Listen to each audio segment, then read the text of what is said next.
Kita akan belajar tentang periode dan golongan di tabel periodik unsur PBU ya.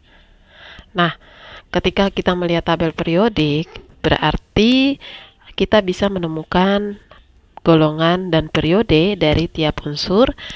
Dan mari kita lihat dulu ada berapa periode dan ada berapa golongan dalam satu tabel periodik.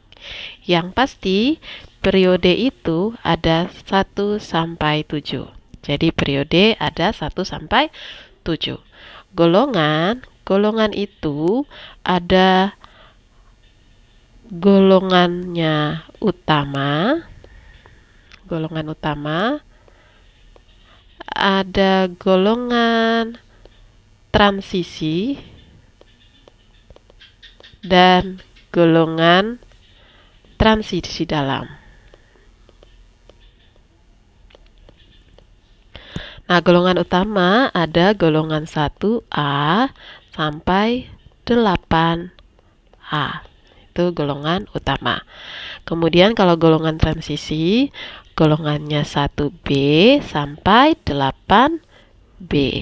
Kemudian untuk golongan transisi dalam ada 2, yaitu aktinida dan lantenida. Oke, kalau kita sudah tahu golongan utama, golongan transisi dalam, unsur yang berada dalam tabel periodik unsur adalah 118 unsur. Nah, gimana sih kita mencari tabel unsur dia berada di periode berapa, golongan berapa, tanpa melihat tabel periodik unsur. Dan setelah itu kita buktikan apakah periode yang kita cari atau kita menentukan golongan dan periode itu apakah tepat berada di tabel periodik. Saya akan menjelaskan dulu untuk golongan utama. Golongan utama dalam artian ini golongan 1A sampai golongan 8A. Golongan 1A sampai 8A. Nah, kita akan melihat apakah dia berada di periode dan golongan tepat di tabel periodik tanpa sebelumnya kita melihat terlebih dahulu. Oke, kita lihat dulu. Untuk menentukan periode dan golongan, kita harus tahu dulu nomor atom. Nomor atom suatu unsur. Kemudian kita buat lagi konfigurasi elektron,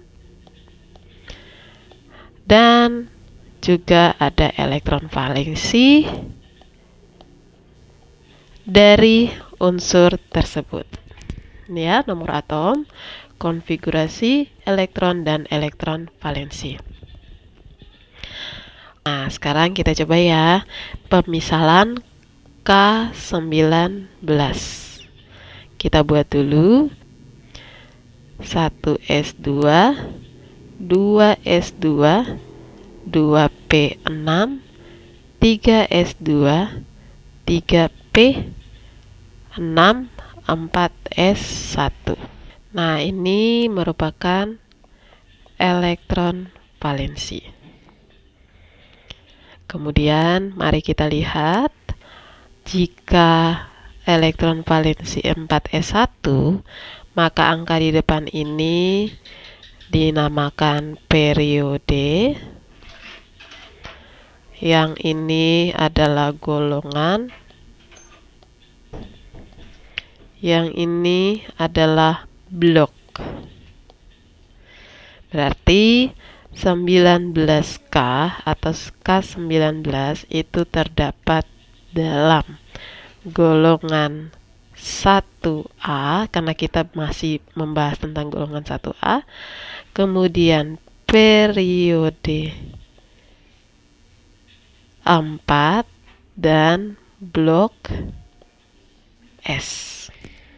Seperti itu. Kita lihat dulu, cek dulu apakah 19K ini terdapat di golongan 1A, periode 4, dan blok S ya. Oke, tereng. Oke, contoh lain yaitu Mg12.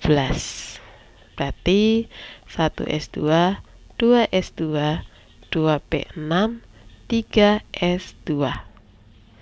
12 ya, berarti ini adalah elektron valensinya. Jadi kalau misalnya 3S2 golongan 2A periode 3 dan blok S. Yuk kita cek yuk. Ini berlaku untuk golongan utama atau golongan A. Oke, satu contoh lagi. Ne10. 1S2, 2S2, 2P6. Nah, ini 10 ya, 4, 10. Oke, jika 2 dan 2 pada akhirnya pada elektron valensinya kita perhatikan, apakah kita bisa mengambil 2P6? Tentu saja bisa. Namun, karena di depannya ada angka 2 juga, jika angkanya sama, maka angka di atas ini merupakan golongan yang dijumlahkan. Jadi kalau misalnya 2S2, 2P6, maka golongannya adalah 2 tambah 6, yaitu 8A. Ingat ya, ini sama. Terus, periode berapa? Periode 2. Kemudian, bloknya adalah P. Ambilin belakang ya. Jadi, bloknya adalah P, golongan 8A, periode 2 dan blok P. Kita cek. Tereng! Sampai di situ dulu untuk golongan utama. Bagaimana kita menentukan periode dan golongan dari golongan utama.